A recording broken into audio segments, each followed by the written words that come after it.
दायर हुए थे और उसमें जितने रिजेक्ट हो गए थे सब नए सिरे से उसका पुनरावलोकन होगा, सबको नए सिरे से देखा जाएगा।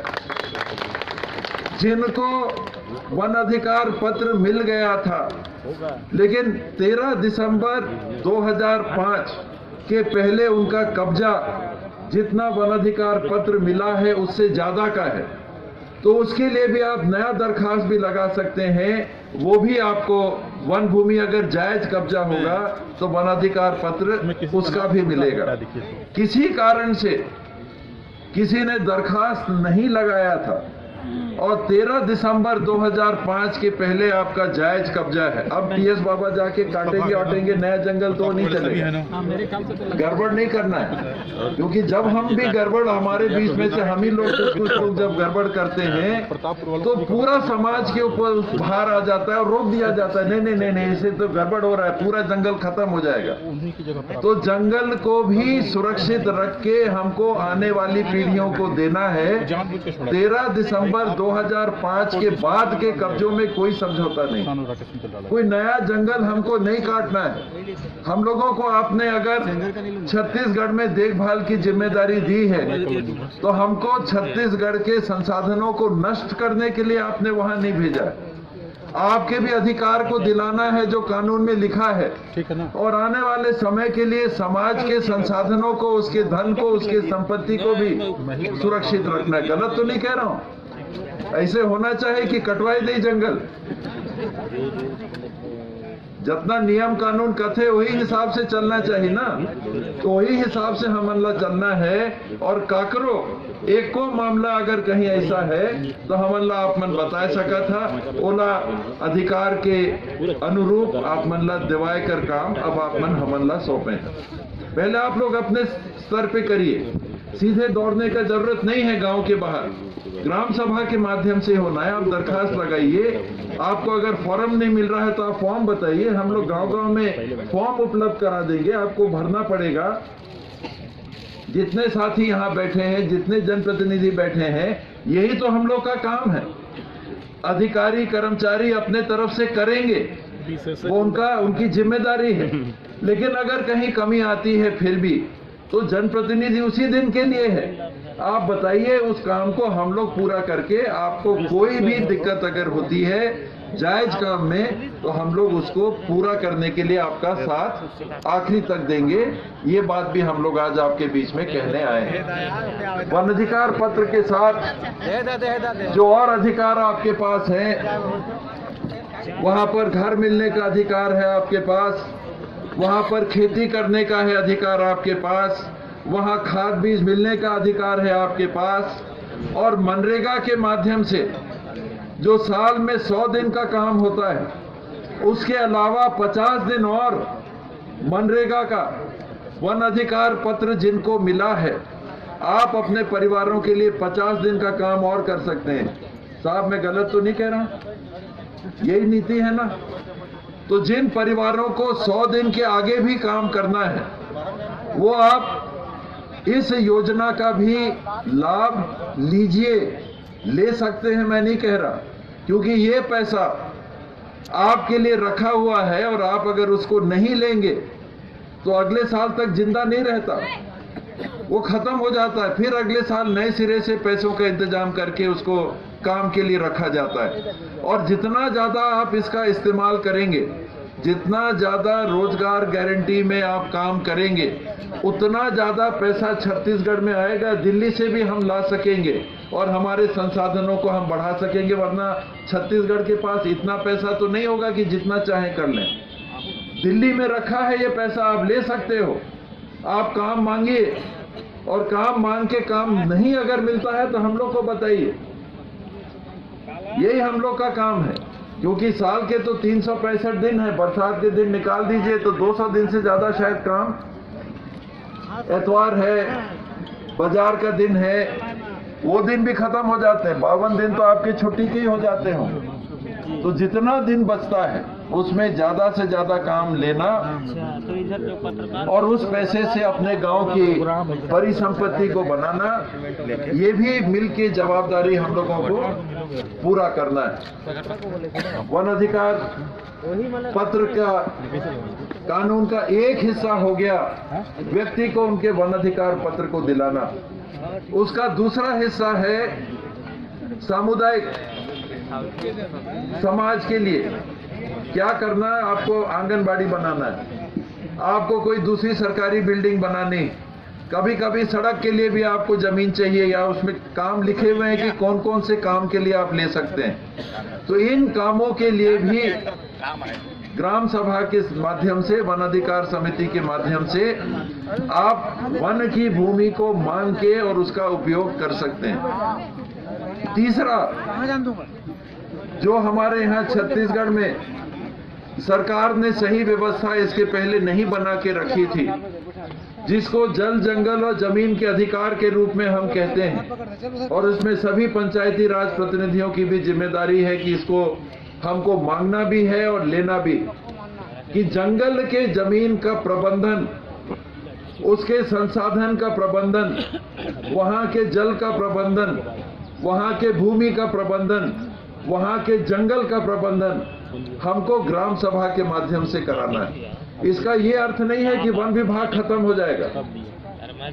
वन विभाग पूरी तरह से बना रहेगा, काम वन विभाग को ही करना है, लेकिन आप बताएंगे कि क्या करना है।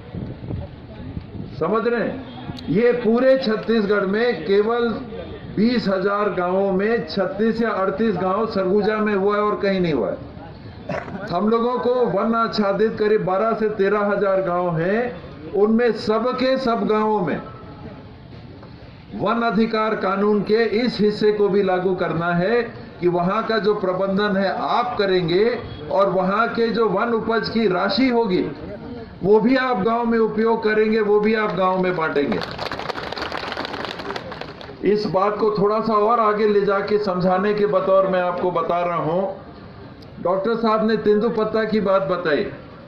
पिछले साल सरकारी रेट तेंदुपत्ता की खरीदी का 2,500 रुपया मानिक बोरा था। इस साल सरकार ने घोषणा कर दिया है कि इस साल तेंदुपत्ता के खरीदी का रेट, अब जब तेंदुपत्ता आप खरीदेंगे वो 4,000 रुपया मानिक बोरा में खरीदाएगा। अभी 4,000 रुपया में आपको पारिश्रमिक तो जरूर मिलेगा, लेकिन फिर टीएस बाबा बीच में ठेका लेंगे। आप तो हरा पत्ता खरीदोगे, हरा पत्ता के बाद में टीएस बाबा ने टेंडर में ले लिया तो एक दिन के बाद वो टीएस बाबा को हो जाएगा पत्ता। टीएस बाबा उसका उल्टाई पलटाई, बोरा भराई, ढेरी लगाई, छल्ली लगाई वगैरह टीएस बाबा करेंगे। करे हो काम तेला बता 30 साल तक मैं तेंदुपत्ता कर काम करे हूँ सरगुजा में, कुछ मटला में भी। पूरा गर्मी में बूल बूल के हमने ही काम ला करे हैं।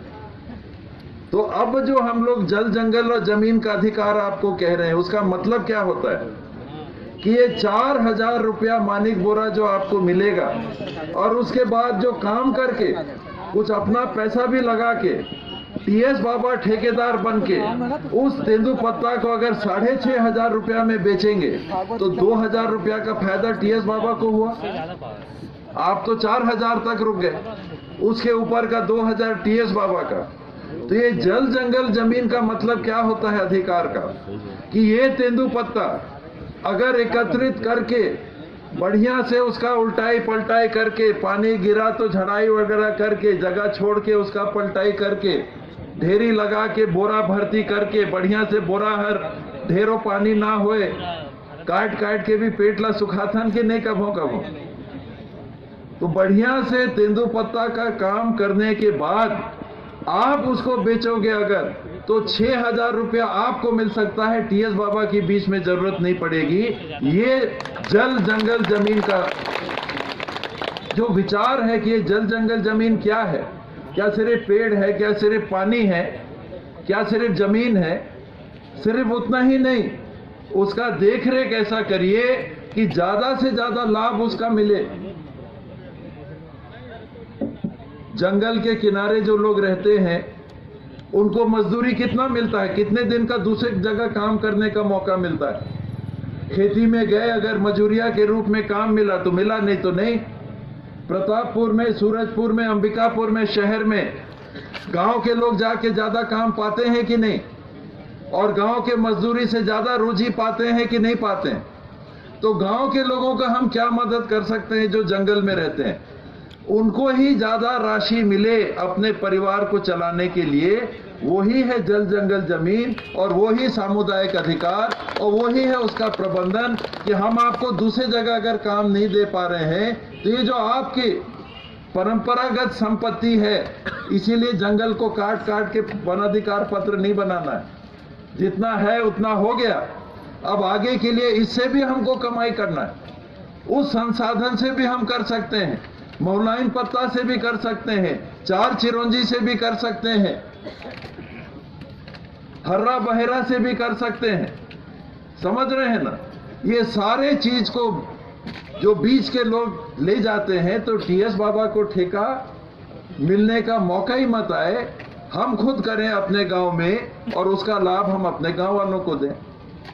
ये कानून है, और ये कानून डॉक्टर साहब के साथ संयोग ऐसा मिला कि हम लोग को ऐसा विभाग मिला है जो आदिवासी समाज से भी जुड़ा है, अनुसूचित जाति समाज से भी जुड़ा है, पिछड़े वर्ग से भी जुड़ा है, जंगल से भी जुड़ा है, शिक्षा से भी जुड़ा है, पंचायत से भी जुड़ा है, और बीमार पड़िएगा तो स्वास्थ्य से भी जुड़ा है। तो बीमार भी नहीं पड़ना है, पैसा खर्चा होता है। आज देश में और दुनिया में जो बहुत बड़ी चिंताएं हैं, उन चिंताओं में एक चिंता ये है कि हम गरीबी रेखा से उठाने की बात तो करते हैं, हम सामाजिक सुरक्षा पेंशन देते हैं, विधवा पेंशन देते हैं, दिव्यांग पेंशन देते हैं, वृद्धा पेंशन देते हैं, रोजगार गारंटी में काम खोल देते हैं, कुछ पैसा आपको मिला। और कांग्रेस के प्रधानमंत्री थे मनमोहन सिंह जी, तो उन्होंने भी कहा था कि हमने देश में 18 करोड़ या 26 करोड़ परिवारों को गरीबी रेखा से उठा दिया। लेकिन ये गरीबी रेखा से उठाने के बाद, अगर ऐसा मत हो, लेकिन अगर आप लोग बीमार पड़ गए और आपको बीमार होने के बाद में दवा बीरों के लिए अब खर्चा करना पड़ जा रहा है, तो सबसे बड़ा खतरा समाज में ये है कि उस दवाई के खर्चे के लिए, इलाज के खर्चे के लिए जो पैसा आप लगाते हैं, वो आपको दोबारा गरीबी रेखा में पहुंचा देता है। तो ये जो सोच है कि स्वास्थ्य के क्षेत्र में भी आपको वनाधिकार पत्र डॉक्टर साहब ने दिया, आपके पढ़ाई के लिए उन्होंने इंतजाम कराया। प्राइवेट स्कूल की तुलना में सरकारी स्कूल में पढ़ने वाले बच्चे पीछे रह जाते हैं, तो उन्होंने सोचा कि नहीं, हम प्री प्राइमरी स्कूल आंगनबाड़ी में खोल दें। ये सब करने के बाद अगर आप बीमार पड़े और आपका खर्चा हो रहा है, तो हम लोगों का ये सोचना है, और जिस कारण से डॉक्टर साहब ने बताया कि टीएस बाबा ने स्वास्थ्य विभाग लिया, कि एक बड़ा काम, बड़ी चुनौती इसको पूरा करना है। और मैं नहीं चाहता था कि किसी साथी मंत्री के सिर पे ये बात जाए कि नहीं, ये तो उनका डिपार्टमेंट हो गया, वो किसी कारण से नहीं हो पाया। अगर नहीं होता है तो मेरी जिम्मेदारी। इसलिए मैंने ये विभाग लिया कि ये कठिन काम है, जरूरी काम है, इसको पूरा करना है। तो अगर नहीं हुआ तो टीएस बाबा के बदी। ठीक है ना? तो इसलिए मैंने ये विभाग लिया, वरना मेरे को दवाई देना नहीं आता, मेरे को चीर फाड़ करना नहीं आता, मेरे को डॉक्टरी के बारे में कुछ नहीं आता। मैं भी डॉक्टर साहब के पास जाता हूँ, लेकिन इसका व्यवस्था करना है, इसका इंतजाम करना है। अगर हमारे डॉक्टरों की कमी है तो उसको पूरा करना है, नर्सों की कमी है तो उसको पूरा करना है, कहीं बिल्डिंग नहीं बना है तो उसको पूरा करना है, बिल्डिंग अच्छे हालत में नहीं है तो उसको अच्छे हालत में बना के हमको देना है। ये भी योजना चल रहा है। वेलनेस सेंटर के नाम से जितने पीएचसी हैं, जितने मिनी पीएचसी हैं, इनका कायाकल्प होगा।